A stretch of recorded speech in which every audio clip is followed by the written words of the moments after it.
What's up, everybody, and welcome to the Die Is podcast. My name is Alex. This is Justin. This is Nick, and this is going to be kind of a spin-off of the Die Is Cast channel, where we talk about AOS, talk about battle systems, armies that are coming up, AOS news, anything like that. So, the reality is that we spend a lot of time talking about these things and thinking about these things as it is. So we're just going to start recording it a little bit and invite other people into this conversation and invite all of y'all into this conversation. We're excited about it. Yeah, and we hope that you get to know us a little bit better than the 30-second intros you get every week on the Die Is Cast. And this will be kind of a chance to get to know us and start to hate us for good reasons. So this episode, we're going to be talking about some of the new things coming up, the Nurgle Battletome that's coming up, and how excited we are about that, especially how excited Justin is about that as a longtime Nurgle player. And we're going to be digging into the terrain rules a little bit in 3.0 and some things that don't work like they probably should, maybe some ways to improve, or at least some things to avoid when you're playing your games. yeah, definitely.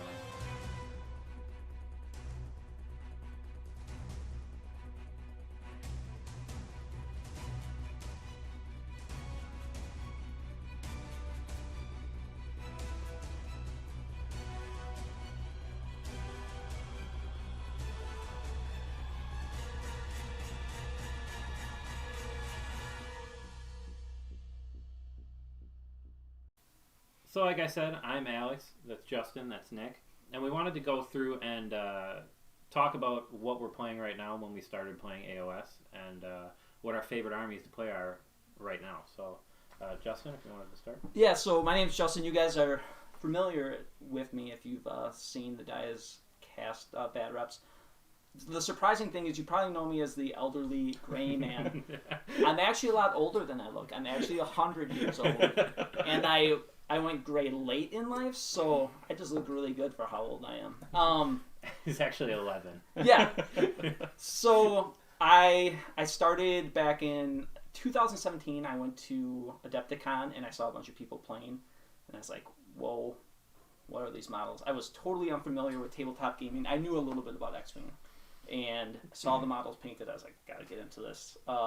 Took me actually a long time to find a group to play with. So it was probably like a whole year before I think Nick and I started playing. I mean, we got into the tournament in like 18, I think. Yeah, so that would have been like 1.0, right? 2017. It would have been right at the end of 1.0? Right at the end of 1.0. And then 2.0, I was like getting really excited. I was waiting for a guy that ended up shafting me to paint an army. That's a long story. I'll probably tell it later in the podcast. But, be one of Grandpa's old story. Yeah, right. Back in my day. So anyways, I learned a lesson about, giving your models away and expecting them to be painted. Always pay after the fact. Anyway, so got into it, met Nick, met Alex. Been playing since then. I'm a degenerate plastic crack guy. I have way too many armies. I'm like the worst kind of guy too, because I tend to think of my time as being more valuable than the money I pay to get my stuff painted. So I do depend on commissions a lot, so I'm sure a lot of you hate me, but it's like dad hammer, so that's why I do it. Right now I'm really into Cruel Boys. I've been like shocked at just how many different builds I've been able to put together on the new app, and It's such a good book. Yeah, I mean they only have 2 battle lines. You always end up taking big yellers right now, but just like all the monsters seem playable. Like every unit is somewhat good, other than the Hobgrots, and a lot of times they can just everything in that book except Hobgrots. And if you They're take worth their points a lot of the times. If you take Egomaniac as like something to keep one of your generals alive, then they serve a purpose of just giving them another 5 or 10 wounds. So yeah, I'm super excited about that book, and you'll be seeing them more on the bad reps. Me and Nick have a big game plan for tomorrow. I'm Nick. I've been in the hobby since just after Justin started. So just after the start of 2.0, I actually picked up a clearance starter set from 1.0 at one of our local game stores. And I've been a gamer since I was a little kid. Since I was like 5 years old, I played board games, Dungeons and Dragons, and everything else. And I had never played a mini war game. So I saw this clearance box, and I was like, all right, I'm going to give it a try. It was the Thunder and Blood, I think was the name of the box set. So it was Stormcast and Khorne, and I built everything up, started to get into it, decided I was going to make my own army. Got into Seraphon really hard, and I played Seraphon all through 2nd edition, and really loved it. Built up a big army there. And then toward the end of 2nd edition, we got the new book for Seraphon, and I was dominant with it, and decided I wanted to try some new armies and give myself some new challenges. So I branched out since then and developed a pretty substantial collection. Most of it gray, though, unlike Justin's beautifully painted stuff. But he pays for it all. So Well, it almost doesn't count. So do I. I don't want to tell how I pay for it, but I pay for it with blood and time. But so I've been collecting a bunch of armies since then. Lately, it's been Stormcast. When they announced Dragons, I was suddenly all in on Stormcast. And you've been loving playing them. Yeah, I'm so excited about this entire line of dragon models I've got. Well, maybe not quite yet. So, and you were excited about dragons even before you saw the war scroll. Yes, before I saw the rules, I decided I was all in on dragons. Built up a collection of support heroes and a Dominion box to go along with the dragons, and then just waiting for dragons. Wait on those dragons. So meanwhile, I've been playing Stormcast without dragons, and they've been treating me pretty well. It's a pretty strong book, and I've been enjoying it. I've also been enjoying list building with Heed Knights lately. They were my last army in 2.0, or I guess Caradron was probably my last army in 2.0, but toward the end of 2.0, so still enjoying experimenting with them, and I just I love the game. I think it's a fantastic game. I think despite the complaints that we often hear about how the meta is right now, I think it's actually in a pretty healthy place. I think there's a lot of ways to compete right now. There's some big dogs in the meta, but I think a lot of armies are in a better spot than they have been in a long time. So I'm pretty excited about where the game's at. Yeah, and AOS has always had no matter what you're playing, you have the potential to win. Even if, like, a double turn can make an army that's on the ropes just completely turn the whole game around. So Potentially, sometimes. I really like how AOS is right now. Yeah. And being just really good with an army, knowing it really well. I mean, you hear people say that, but when you hear about people winning with beasts or like Gits right now, it's just like, what am I doing wrong? Right. Maybe I shouldn't switch armies every week. But yeah, but you have what, like 3 armies you don't have. So well, we'll talk about it. I don't want to put that on record. My wife might watch this later. She won't watch this. Yeah, that's a good point. How about you, Alex? So I've been playing. Me and one of my buddies. We walked into a Warhammer store, and I had seen it when I was a kid, back in like 5th edition 40K, and so we walked in 2017, like the end of 2017, and he really wanted to play Sylvaneth, and I really wanted to play Sylvaneth, so I got Seraphon because the only thing even close to what I thought for how cool the trees looked was dinosaurs riding dinosaurs. So picked up Seraphon, hated the way they played. Sylvaneth would just destroy them in 1.0. Sure. Because couldn't you summon a lot back then? You could summon, but you had to pay points for anything you summoned. That was such a bad rule. And you could summon, edition, and you could summon through spells. So it was like a deep strike that you could fail. So it wasn't ideal. I've played Seraphon. I have Ideneth. I've played them a little bit on the channel. And then most recently what I'm into is Lumineth, which I know is such a try-hard thing to say. I got into Lumineth like right when they were announced. Bought that before they box. were cool. Not before they were cool. I think they're always cool. But right when that starter box came out, I picked that up, started building it. I've tried to stay away from Sentinels as much as I could, but you only play like 50 now. I only play 100, but it's for the kids. And then I'm also starting a Cruel Boys army because I've just watched how miserable everybody looks when they take mortal wounds. Mortal wounds are just, they suck when you're getting them, but they feel so good when you're giving them out. Yeah, I know. It's such a man, especially with wardens. Yeah. I've killed many a Maw Crusher with wardens. We'll get into my gripes with Lumineth on another podcast, talking about matchups where all of a sudden turn 2 I just couldn't do anything anymore. But in 2017, when I was starting, the book like that was new and in front at all the Games Workshop stores was the Maggotkin book, which last weekend we did just get the new one unveiled. So what are we hoping for out of that new book? It's been a long time. It's one of the last 1.0 books, and it's been fairly consistently decent. Yeah, this whole time. It's like the army that doesn't stop being successful. I mean, so you had the book, and the book was decent. They've always, the Great Unclean Ones, they've always been really resilient, even since the beginning. And then somewhere along the line, the Blight Sys got updated. The Blight Kings got updated so that it wasn't unmodified. It was, instead of modified 6s, it was unmodified 6s exploded. And then all of a sudden, everybody was playing Blight Kings, and they were really good. And then we saw Wrath of the Everchosen come out. They got another awesome update where all of a sudden now they have a bunch of factions, and the book's staying alive by these updates. And then finally in Broken Realms they updated the Spoilpot Scrivener and the Slappity Piper. Yep. And so the army's still in a really good place if you play demons. Now, if you are playing the old Blight King list, it just doesn't work anymore.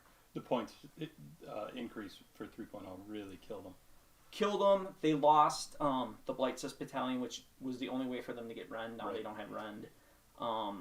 So you can still put them on the table, but now they're just buckets of wounds. Yeah, any Stormcast is going to be saving on a 3 or a 2. Yeah. Which, with the new Stormcast book, is not going to be... It's not like you're not going to run into them.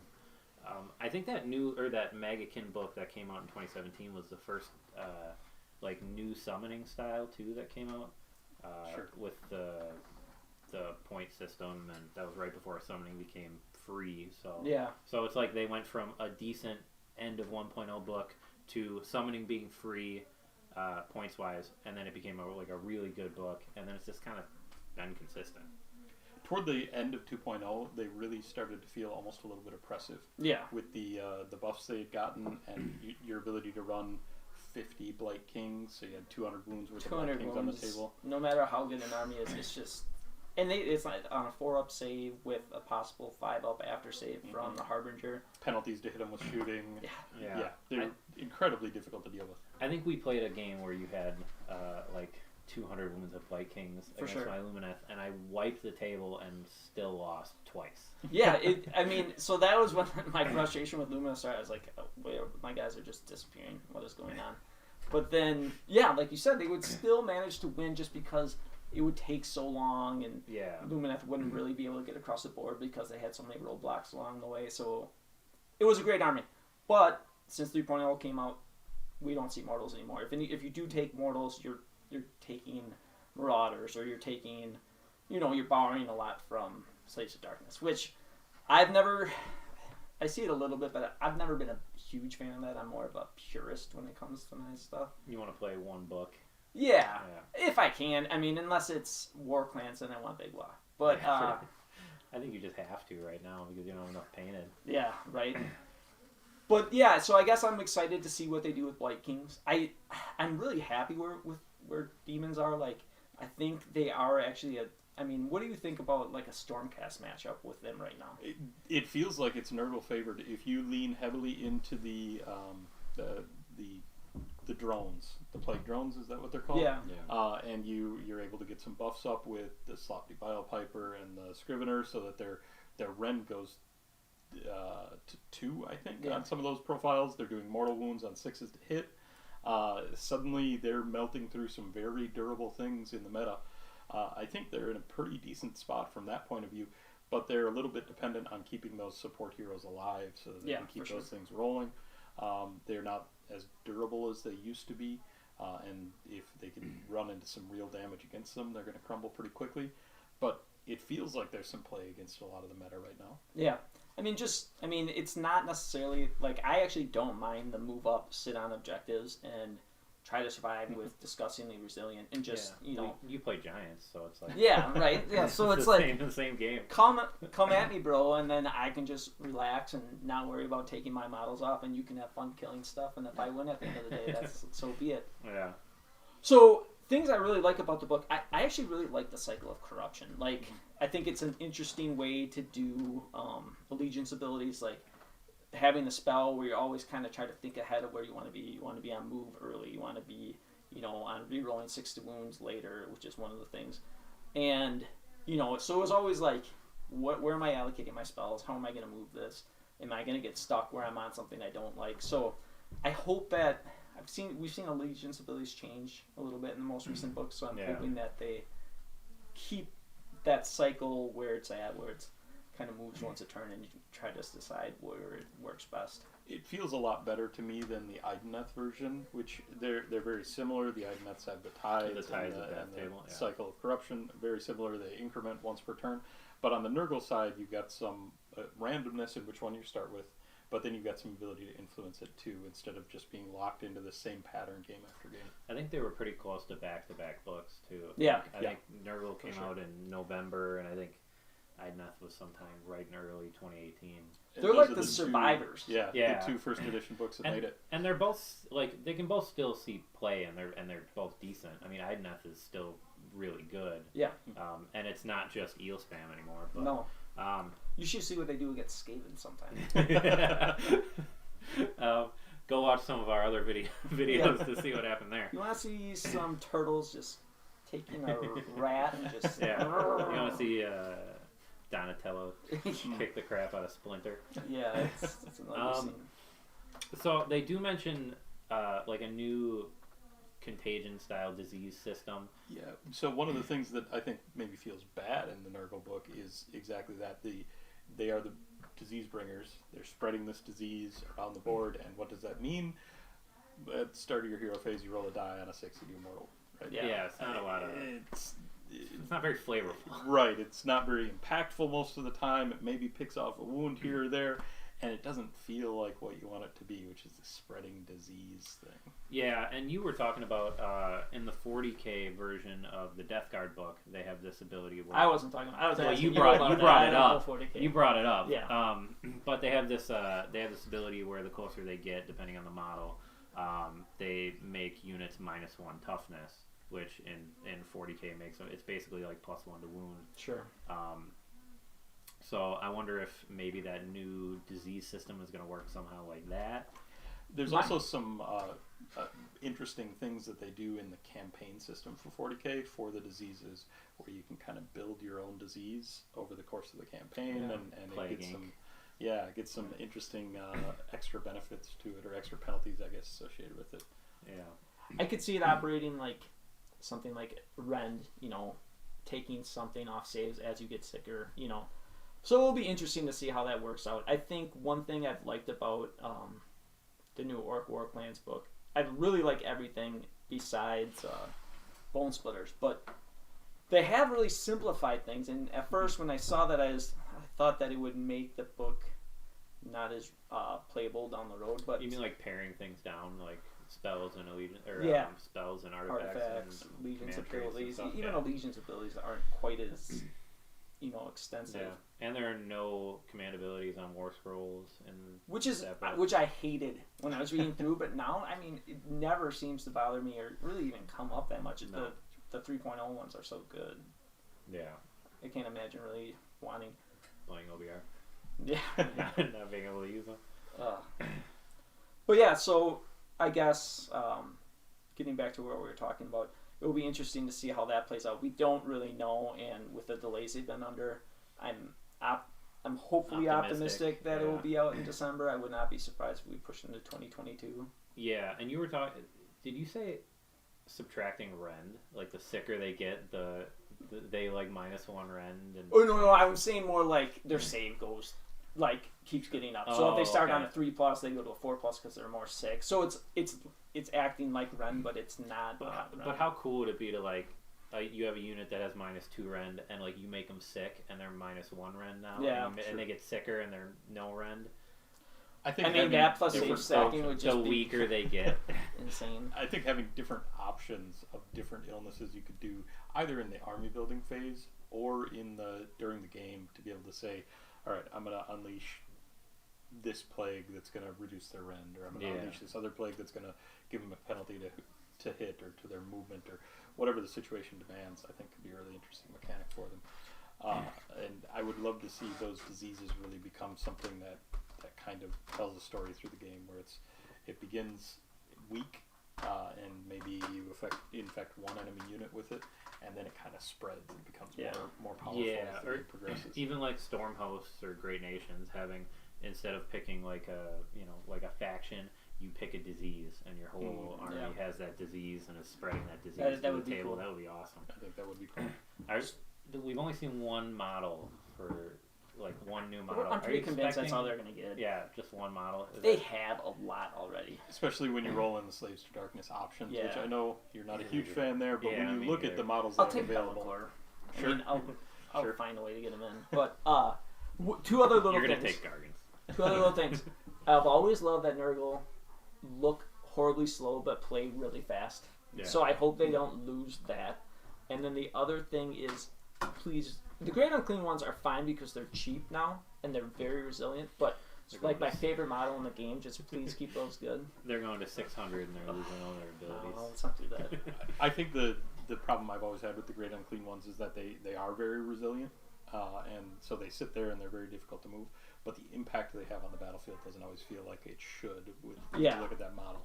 No, basically you try to get them to cast spells, but they hit like such a sack, wet noodle. Wet noodle, thank you. Yeah, and they just wet don't. Something. Yeah, wet something.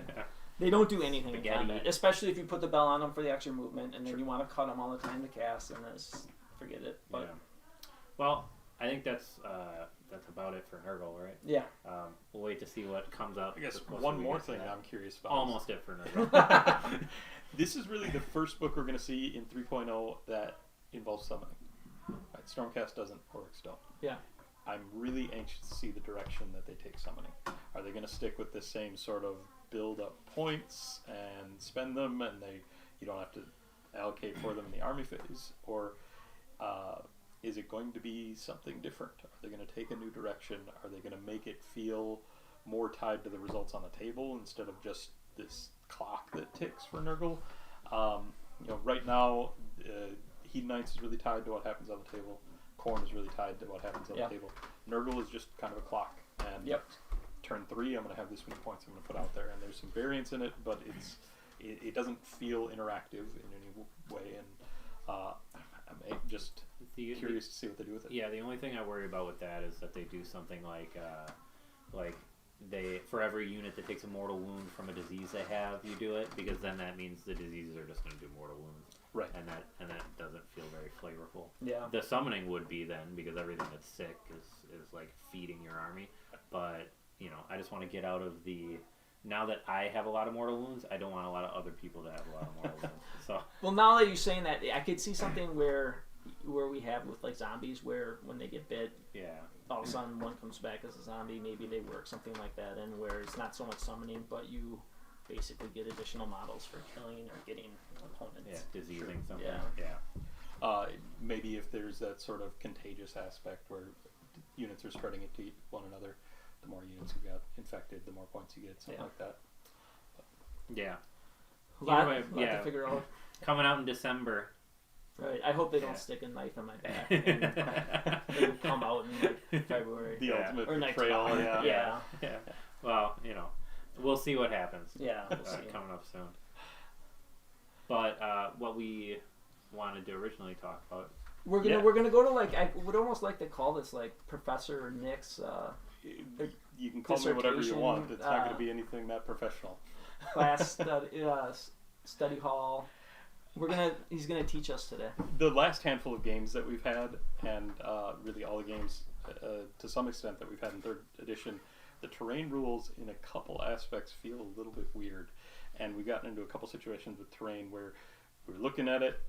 We both agree that it probably should work in one way, and the rules are saying it should work a different way, and we have a feeling now. We frequently are, we have a relatively small unit of people we consistently play with, so we've kind of spread the gospel of the terrain rules. But I feel like outside of our group, it hasn't been talked about a lot how weird they are, and I'm wondering if a lot of people aren't playing it technically how the rules state you should. So it could be like a feel bad at a tournament, someone knows and you don't. Yeah, and some of the things that you can do with the new terrain rules, if you really want to abuse them and if you really want to push them to the limit of what they can do, it can be exactly that. A feels bad moment where suddenly things get very uninteractive.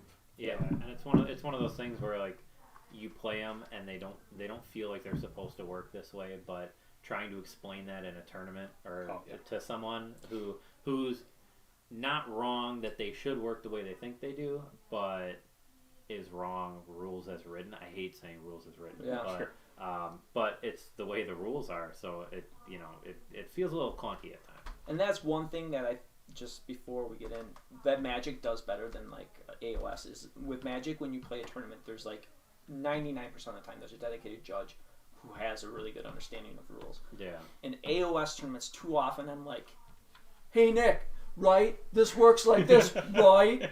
Get your and the other guy's like, "No, yeah, Jerry, it works like this, right?" You get your friends, he'll get his friends, and whoever brought more people. It's like it's like the Sharks and the Jets, just stabbing and. You really see it when you bring somebody in to your group or you go to a different group and you start playing a game and suddenly something that everybody's been playing one way in your group is working differently for this person. Go to not your home store and play a game, and the rules are interpreted completely differently sometimes. So, getting into this, one caveat, I don't recommend doing any of these things with terrain. I, in fact, think that in most of these cases, you should ignore the rules as written and work around them.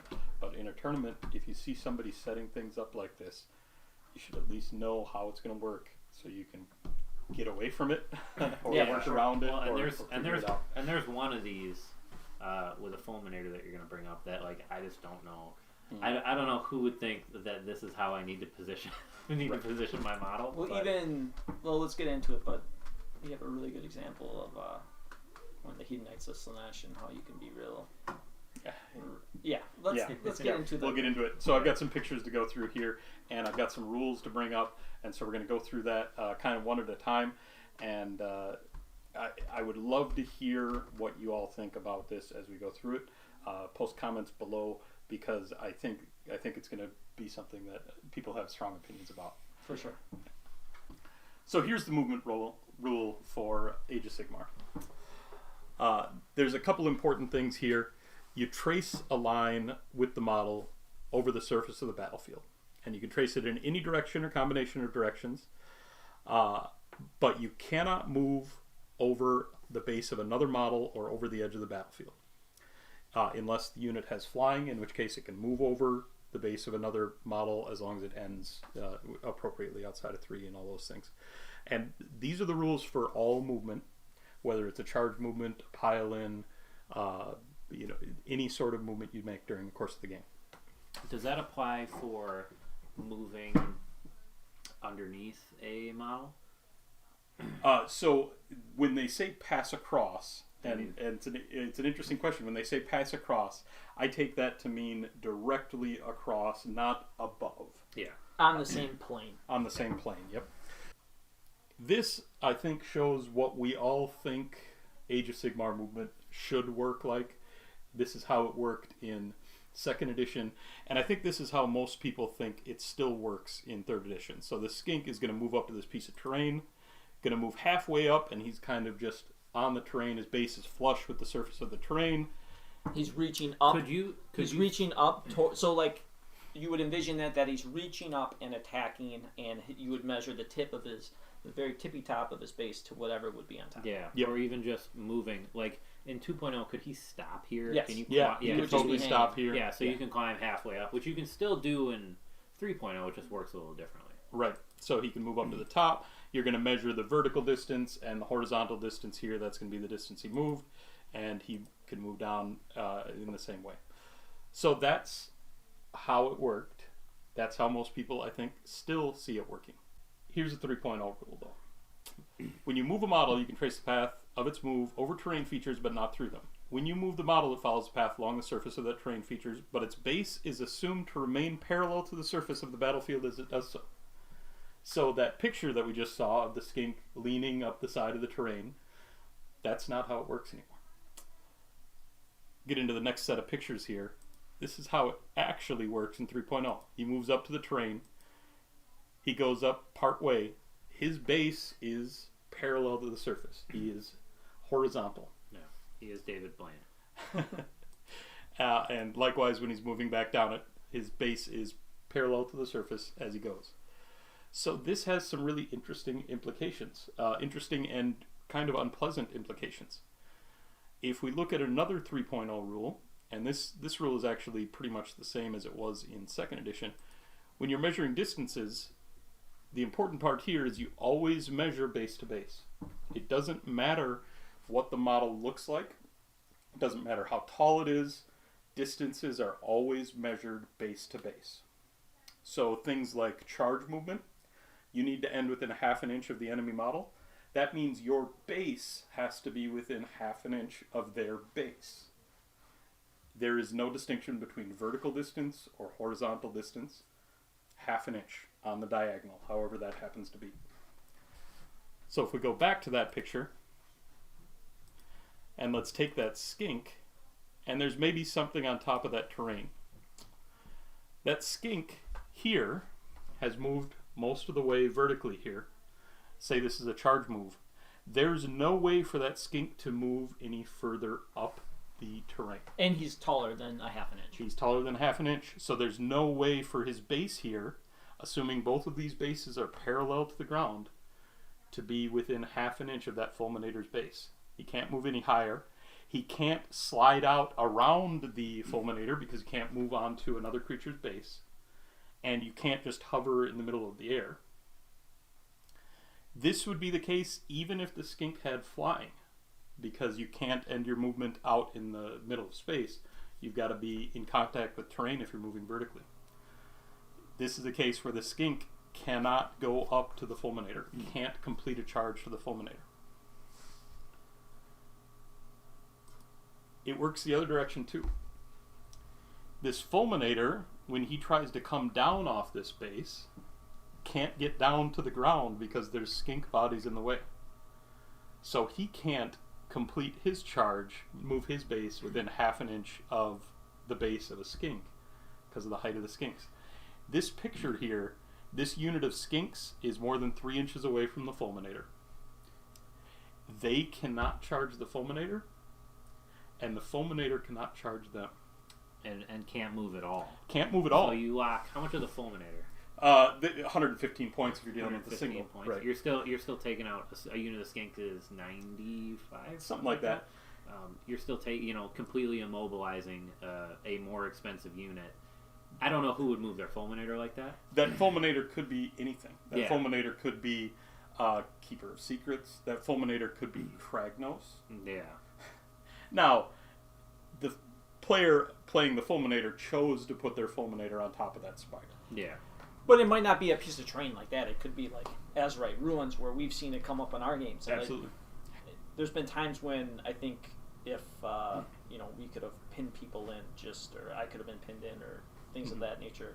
If you watch our last game, which was Big Walk Cruel Boys against OBR, and you look at kind of what's happening with the Snatcher Boss and then a charging group of Mortek Guard, just if you want to see an actual in-game, the charge is very long, and because he's up, the Snatcher Boss is up on terrain, and if he does it right, he's going to pin the Snatcher Boss where he can never move again. Yeah. This doesn't have to be a fulminator, though. Imagine if you wanted to abuse this, that fulminator there could be something that you don't want to be charged. That could be a Teclis. That could be a Croak. They could put themselves on top of that spire, knowing that there is no way for a model to move up on that spire and charge them. Yeah, and models like that have easy access to a teleport, so they can stop themselves from being charged and still have a way to get down. I mean, Croak and all those models fly, but still anything that has an easy way off and an easy way on, they can teleport themselves onto that spire anywhere on the field. Yeah. If you're dealing with an army that doesn't have any shooting to come after you, like Iron Jaws, you can just make yourself completely safe here, knowing that they cannot legally complete a charge against you. Yeah, I thought I was going to feel bad about this, but now that I hear techless, I'm wondering how I could use it.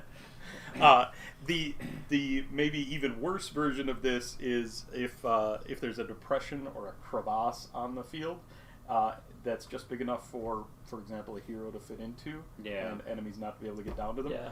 They've got to figure out some other way to kill you because they can't make that legal charge. Now, for a friendly game, if somebody is doing this, well, you smack them and force them not to. Yeah. Right? I think the answer to this is anytime you have terrain like this on the field, you agree beforehand, you talk this out and say, this terrain is impassable. Right? Yeah. You cannot end a movement on there. And impassable is something we're seeing them do a lot with the faction terrain. Yeah. Most of those are going to impassable now, and I think it's for this exact reason. But if you've got other terrain on the table, Azurite ruins are a perfect example. They've got those columns, and they've got those statues. And unless those things are specified as impassable, you can just throw a big model on top, and it becomes a real ugly interaction. Here's a kind of another case, maybe not quite so extreme, but a very normal piece of terrain, I would say. So this is just some Azurite ruins. And here's one place you could put a Keeper of Secrets on this ruins, right? But if you do this, there's a lot of places that models could approach it. You could get, maybe 10 skinks around this, or 10 Grave Guard, or whatever those models might be on the terrain. Perfectly reasonable. But you don't have to put the Keeper here.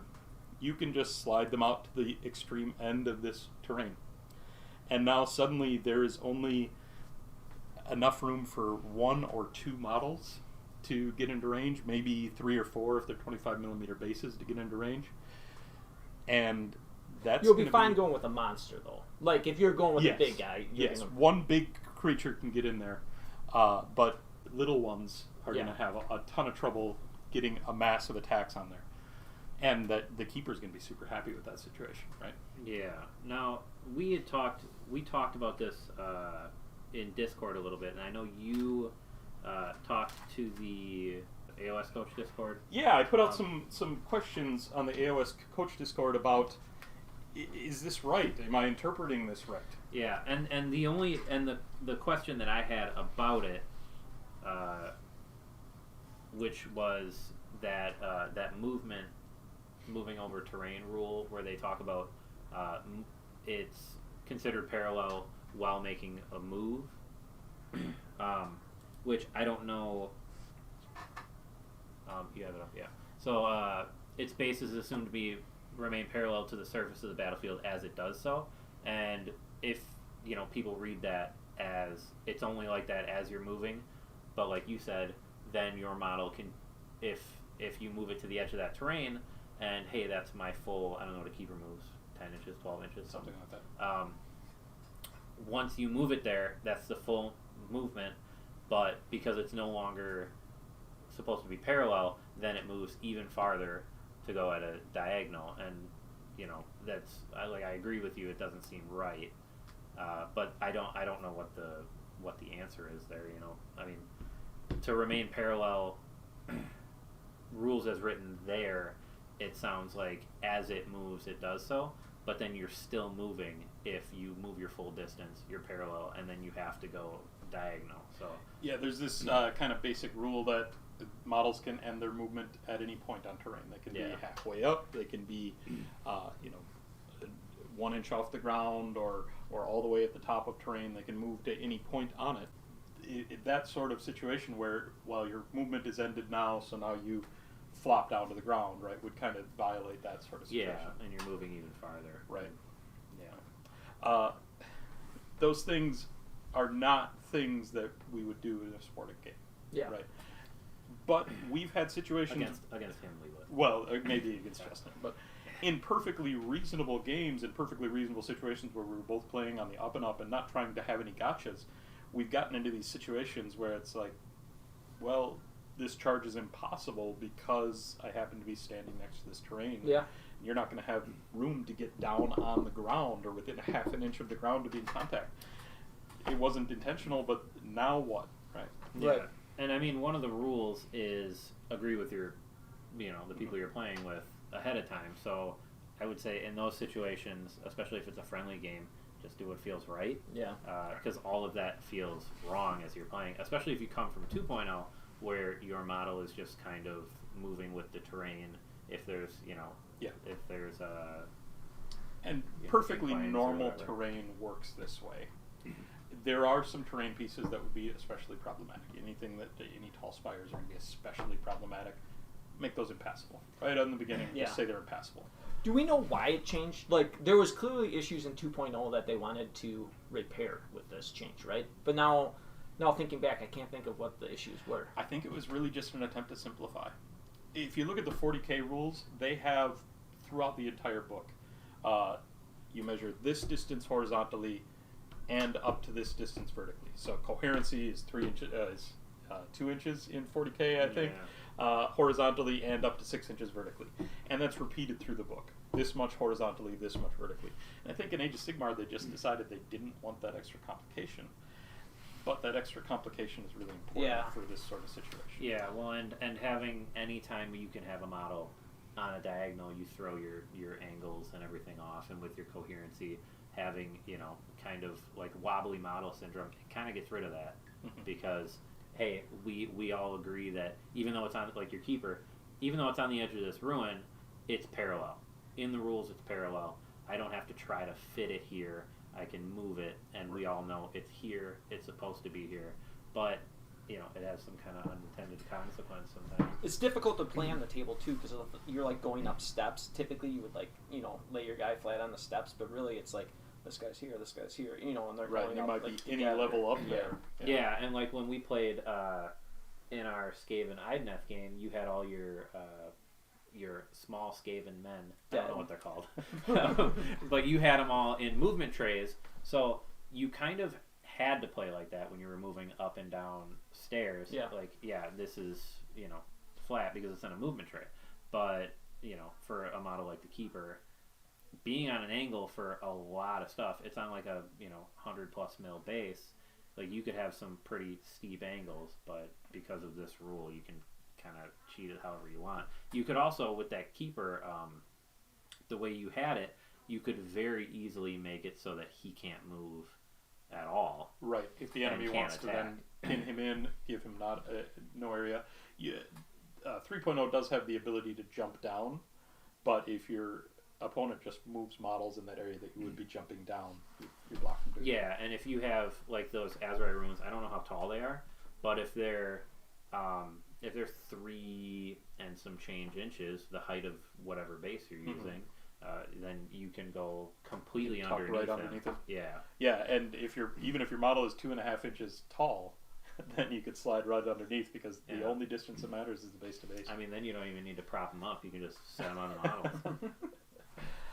Well, we hope you learned something. Yeah. You guys came to this podcast to learn, and now we taught you. What would you change to make it, to make it work I would just better? go back to 2.0 because it was just what people was used to. I bet you most people are still playing that way, and it just allows you to fight up and down. I don't remember the big issues why we changed, but I think if the base was just assumed to be as flush as possible with the surface it's on, if you're going up a vertical wall, then your base is vertical. If you're going up a slope, your base is at a slope, and then you just measure base to base, and it all mostly works. Then things don't get quite as ugly. You don't have these uncharted situations at least. If you run tournaments, just comp this. Honestly, no one's gonna cry about it. I don't think anyone, unless you're really try hard who's going to use it to your full advantage, like no one's going to be upset about changing them. Yeah, and another thing that like maybe this is part of why they did it is if you have like that fulminator getting to it, if you get to it with all but 1 inch of your movement, you can't actually start to climb that terrain like realistically, but because you can move 1 inch straight up, then you're 1 inch higher on the terrain. Sure. I don't know if that has anything to do with it, but I mean, there's some ambiguity that goes away with this current rule. Right? Yeah. So it's always been the case that if you're partway up terrain, you just measure where you're at on the terrain, and you set your model aside, and we all understand where you're at. Well, if everybody always has to be parallel to the board, then everybody knows exactly the situation. Of that model, yeah, right? I think that we all understand where you're at. Right. Doesn't always work out exactly how. Right. Somebody doesn't understand. So, like I said, don't do any of these things.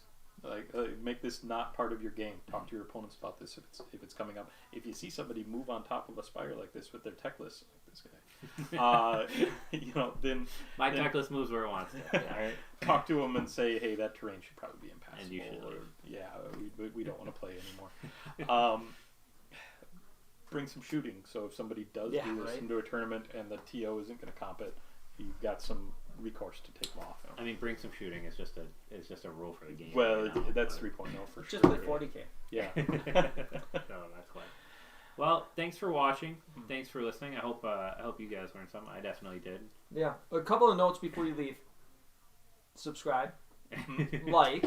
Why not? And then we are located in the suburbs and or in Milwaukee. If you are in that area, please drop into our Discord if you ever want to play a game. We're all pretty available, and we'll try to make some time for you.